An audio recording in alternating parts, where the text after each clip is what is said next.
Hey, welcome to another episode of Days Strategize. Today, we're going to explore 3 easy steps to maximize the effectiveness of your character in combat in your favorite tabletop role-playing game. Stay with me.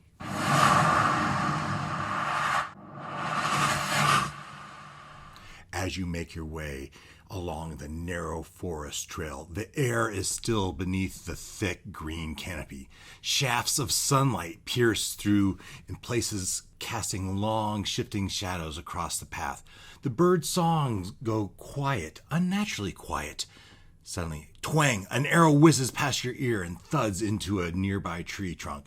A bunch of goblins leap from the underbrush ahead, snarling and brandishing jagged blades.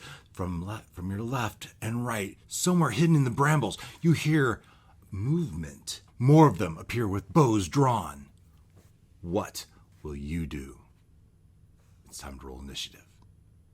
What will you do? Well, I'll tell you what you do, or rather, what you should have done is prepare long before the game even started.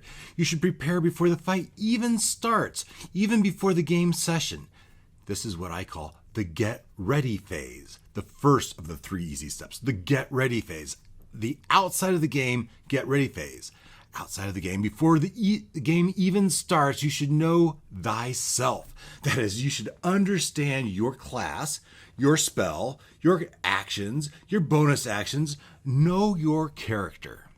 Before the session even starts, the player that runs the warlock, viral Duskwatch, takes time to understand how his warlock works. The player reviews which eldritch invocations were chosen, like Agonizing Blast to add charisma to the eldritch blast, and Devil's Sight to see in magical darkness. The player has reread the pact boons carefully and understands how their imp familiar can scout invisibly and deliver touch spells. The player has reviewed their spell list and knows how to hex or misty step and how Armor of Agathis works, including what actions they take, how long they last, and which ones require concentration.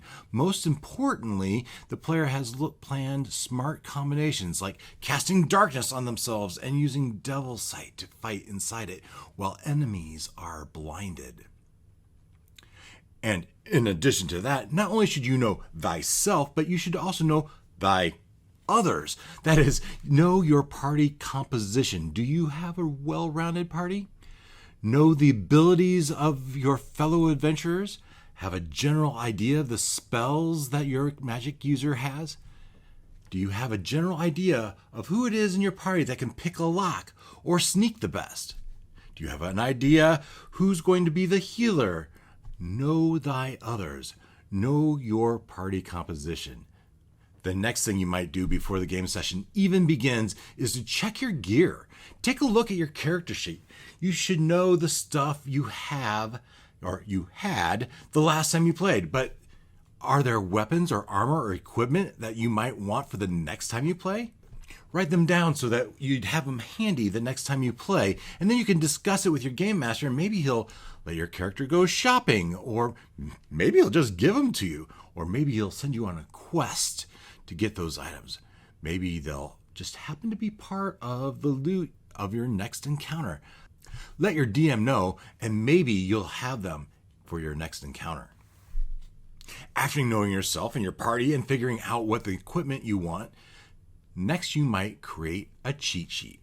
I had a player in one of my games that was a 15th level rogue, and to help him better know the things he could do in battle, he set up a number of different combat cheat sheets that would help guide him through all the things he needed to do to be the most effective when it was ultimately his turn in combat. Here are some cheat sheets for a warlock, a fighter, and a bard. Finally, the last thing to do outside of the game is practice. Set up an encounter. Say your character is walking down the street and he's mugged by bandits. What does he do? Your party was enjoying an evening at a local tavern when a group of ruffians accuse your bard of being a cheat. What do? You want the new shiny weapon and you've learned it's sitting in the treasure trove of a dragon. What do? know thyself, know thy others, check your gear, create a cheat sheet, and practice are just a handful of things you could do before combat as part of the get ready phase. You do this to prepare yourself for the eventual combat that you will have in your next game. Tell me, what do you do to prepare for your game? Before the game even starts, what do you do? How do you prepare for your game? Let me know down in the comments. But I'm not done. I'm only half done with the get ready phase. The other half of the get ready phase is during combat, but before you roll initiative. And in this in-game get ready phase, it has two parts: the general preparation and specific preparation. For in general preparation, you need to explore your party, discover your group's synergies. Synergy is when the combined effect of two or more elements is greater than the sum of their individual effects. In combat, synergy happens when characters of different classes use abilities or tactics to amplify each other, like a rogue landing a sneak attack because a fighter gave them advantage, or a wizard casting webs so a barbarian can attack restrained enemies with greater ease. It's about making the team stronger by combining what each other character does the best. On screen, here are about 20 different synergies between character classes. Earlier, if you created a wish list of equipment and you haven't spoken to your DM outside of the game, now is the time to bring it up, to get your gear. Again, perhaps the DM will let your character go shopping. Perhaps the DM will have you complete a quest to get the additional equipment, or maybe he'll just give it to you. Now is also the time to discuss your tactics. Talk to your fellow players about how you might handle different scenarios. You can talk about your marching order. You can reiterate the importance of not splitting the party. Now, if you're preparing for a specific encounter, if you know that you're going to be raiding the castle, you're going to be breaking into a bank vault, you know you're going to be chasing down that orc that stole a chest and ran into his lair. If you have a pretty good idea of the combat you're going to have, then you can have the second type of get ready's in-game preparation. That is specific preparation. In-game specific preparation involves gaining intelligence, the who, what, when, why, where of the situation. Who is it you are going to be combating? What weapons do they have? What creatures might you encounter? Where will you be able to find them? When will they sleep? When will they be away from their lair? And why are you combating them in the first place? What is your ultimate goal? When you go into this combat, why are you going into this combat? What do you want to get out of that combat? Knowing the answers to these questions will help you devise a strategy for combat. You might want to have multiple plans. You might have a plan A and a plan B. That is, plan A might be to go in there and try to negotiate, use your charisma to resolve a situation. But plan B might be to have the barbarian knock them upside the head. In certain circumstances, when you may not have a full party, maybe you don't have a healer. Maybe you want to hire a mercenary, or enlist the aid of a non-player character, an NPC. Perhaps bring a priest along to fill in the missing role of the healer. Maybe you need more oomph, more strength, more damage potential. You could hire a thug to be a part of your party. In the end, as you prepare for a battle, though, try to avoid analysis paralysis. That is, flavor is fun, but keep in mind that everyone may not be having fun as you try to figure things out. Try to keep things moving.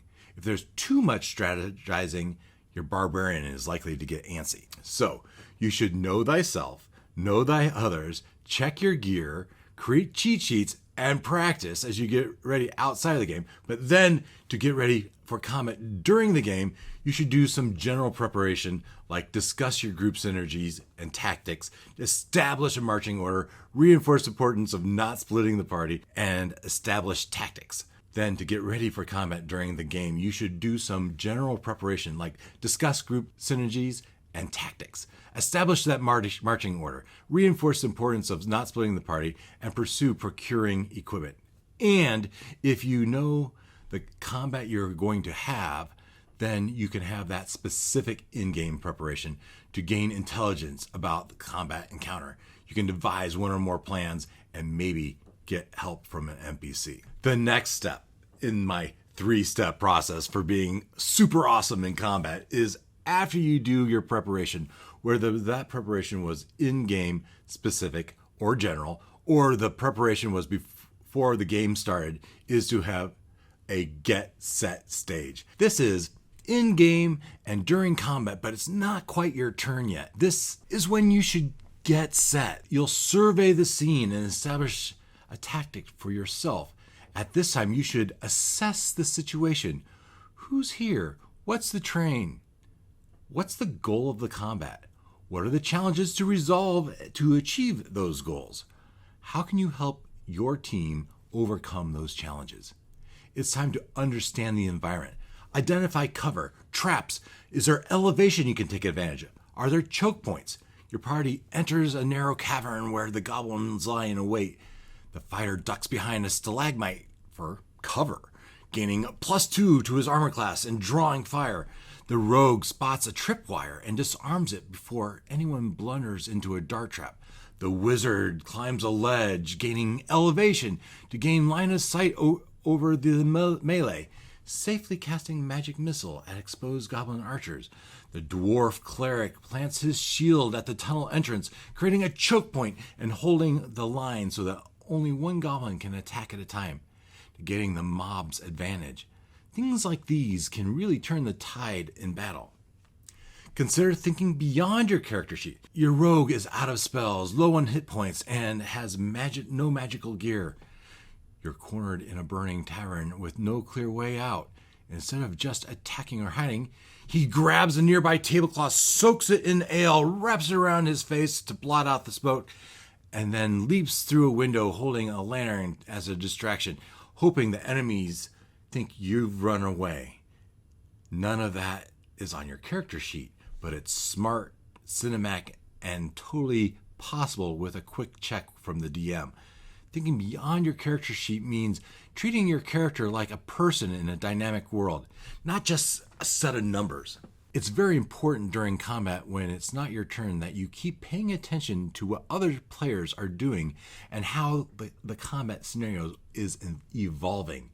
You're focused on shooting a particular thug when all of a sudden the barbarian knocks that thug out, and now you need a new plan.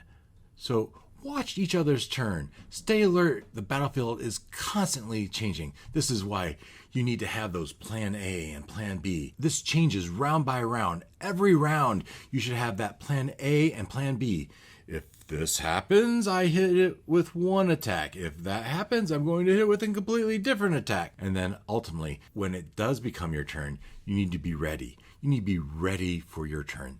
Think ahead so you can act fast. So during combat, when it's not your turn, it's time to get set. It's time to assess the situation, identify the goals and how to achieve those goals. It's time to understand and utilize the environment. It's time to think beyond your character sheet, and it's time to pay attention to what's happening and to formulate multiple options for when it is your turn. But then for the last stage in my 3-step process to maximize your effectiveness in combat, if you haven't guessed it, we've gotten ready, we got set, now it's time to go. It's time to act decisively and work together. It's finally your turn. What are you going to do? I'm sad to admit, everybody has a plan until they get punched in the mouth. I'll give you an inspiration point to anyone that can tell me who originally said that quote. Put it down in your comments.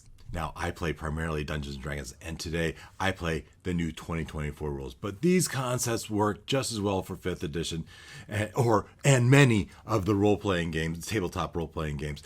D&D combat has 3 phases: the movement, action, and bonuses. I suppose you could throw in there the 4th action of potentially a free action. Communication is sometimes a free action, and a lot of times opening a door or drawing a weapon is considered a free action. As your turn begins, you can ask the dungeon master clarifying questions. Am I in base contact? How tall is the ceiling? Is there any cover? Is it dark? What sounds do I hear? Are there any traps? Is there any elevation that I can take advantage of? Are there choke points that I should be engaging with my allies? And then As you take your action, remember to play as a team. You should, when you can, flank your enemies or take the help action, or think about different ways that your class can combo and treat those synergies with other classes in your party. Support your allies. And also, as you are choosing a target, consider focus fire. That is, take out enemies quickly by concentrating attacks. Consider the example of you and your party. There's probably 4, 5, or 6 of you surrounded by 10 orcs. Orcs have 15-ish hit points, and your characters can do anywhere from 5 to 10 points of damage. Instead of each of you targeting different orcs, you should focus your fire on the same orcs. Maybe you can reduce that number from 10, hopefully maybe down to even 7. 10 orcs with partial hit points can still hit with their entire might, but if you reduce the orcs from 10 down to 7, now you only have that might. The ability of harm from 7 of those 10 should be much less damage. Also, as you're taking your turn, remember to achieve your goal. Achieve that goal, that thing you identified that you need to get done. Your actions should lead the group closer to their ultimate goal. If that goal is defeating the enemy, great. But if the goal is to disrupt the ceremony or moving towards disrupting the ceremony, you don't have to necessarily kill all of the enemies to achieve your goal. Keep that in mind as you take your turn. Keep combat moving. That is, when it is your turn, I know I've been telling you all these different things to consider, but try not to stall. Act quickly, decisively, and describe your action, and maybe even give it a bit of a flourish for fun. Another thing I like to do is I like to go big. Grandiose actions are memorable. And remember, if they fail, they're even that much more memorable. So go big.